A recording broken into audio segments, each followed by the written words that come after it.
3 साल की यादन्या इस बात से अनजान थी कि आज इस दुनिया में अपनेपन का दिखावा कर ऐसे हैवान घूम रहे हैं जिनकी फितरत पहचानना नामुमकिन है। और यही वजह है कि महाराष्ट्र के मालेगांव का एक छोटा सा गांव डोंगराले जल रहा है। आंखों में आंसू और दिल में दर्द और गुस्से से भरे लोग सड़क पर उतरकर उस न्याय की मांग कर रहे हैं जो वह 3 साल की बच्ची के लिए हर कीमत पर चाहते हैं। आज मालेगांव का मजदूर, वहां का किसान, हर मेहनत का इंसान यह गुहार लगा रहा है कि उसकी आवाज सुनी जाए। लेकिन मेन स्ट्रीम मीडिया के लिए एक गरीब परिवार से जुड़ा हुआ केस क्या ही टीआरपी लाएगा। इसलिए मेरी आपसे गुजारिश है कि इस वीडियो को जितना हो सके सभी लोगों तक पहुंचाएं, क्योंकि इस घटना ने ना ही सिर्फ इंसानियत को शर्मिंदा कर दिया है, बल्कि आज हमारी चुप्पी भविष्य में ऐसे ही और अपराधियों को बढ़ावा देगी। यह केस मालेगांव के 2000 आबादी वाले गांव डोंगराले का है, जहां मेजरली किसान और दिहाड़ी मजदूर रहते हैं। और उसी गांव में रहती थी 3 साल की यादन्या, जिसके पिता पेशे से फोटोग्राफर थे और माँ घर संभालती थी। यादन्या की एक छोटी बहन भी थी जो मात्र 1 साल की थी। नवंबर 2025 की शाम 3 से 4 बजे के बीच यादना अपने घर के बरामदे में खेल रही थी। उस वक्त उसकी माँ, दादी और आंटी घर के अंदर उसकी छोटी बहन के साथ थे। कुछ ही मिनटों बाद उन्हें एहसास हुआ कि यादन्या की बाहर खेलने की आवाज नहीं आ रही है।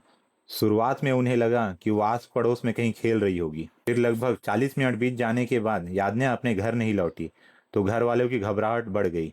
यादन्या के पिता उस वक्त फोटोग्राफी के काम के चलते घर से बाहर थे। आस पड़ोस से लेकर गली मोहल्ले के लोग सभी यादन्या की खोज में लग गए।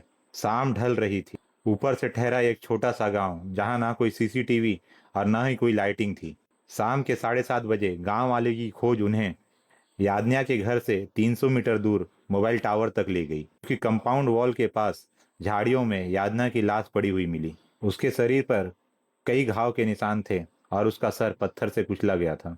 एक नन्ही सी जान का यह हश्र देखकर सभी के रोंगटे खड़े हो गए। घर से 300 मीटर की दूरी पर लाश का मिलना यह इशारा कर रहा था कि कातिल कोई आसपास गई है। पुलिस ने जब घर वाले और आस पड़ोस से पूछताछ की तो पता चला कि यादन्या हमेशा घर के पास आस पड़ोस में ही खेला करती थी। इसलिए जब पुलिस ने मोहल्ले के बच्चों से पूछताछ की तो उनके हाथ एक अहम सुराग लगा।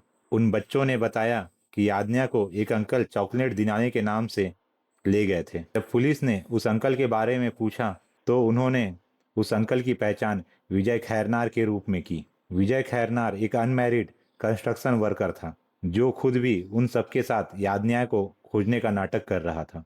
तो पुलिस ने लगभग रात 8:30 बजे विजय खैरनार को अरेस्ट कर मालेगांव तालुका पुलिस स्टेशन लेकर आ गई, जहां उसकी अच्छी खातिरदारी के बाद उसने अपने इस घिनौने जुर्म की दास्तां बतानी शुरू की। विजय का यादन्या के पिता के साथ कुछ ही महीने पहले किसी बात पर झड़प हुई थी और वो इसी का बदला लेना चाहता था। शराब के नशे में डूबे विजय खैरनार ने 16 नवंबर 2025 की शाम 3 से 4 बजे के बीच यादन्या को घर के बाहर खेलते हुए देखा तो उसके दिमाग में एक शैतानी ख्याल आया। उसने यादन्या को चॉकलेट दिलाने के नाम पे अपने साथ चलने के लिए मना लिया। मासूम यादन्या के लिए वह तो सिर्फ उसके विजय अंकल ही थे जिनकी उंगली थाम वो उसके साथ चली गई थी।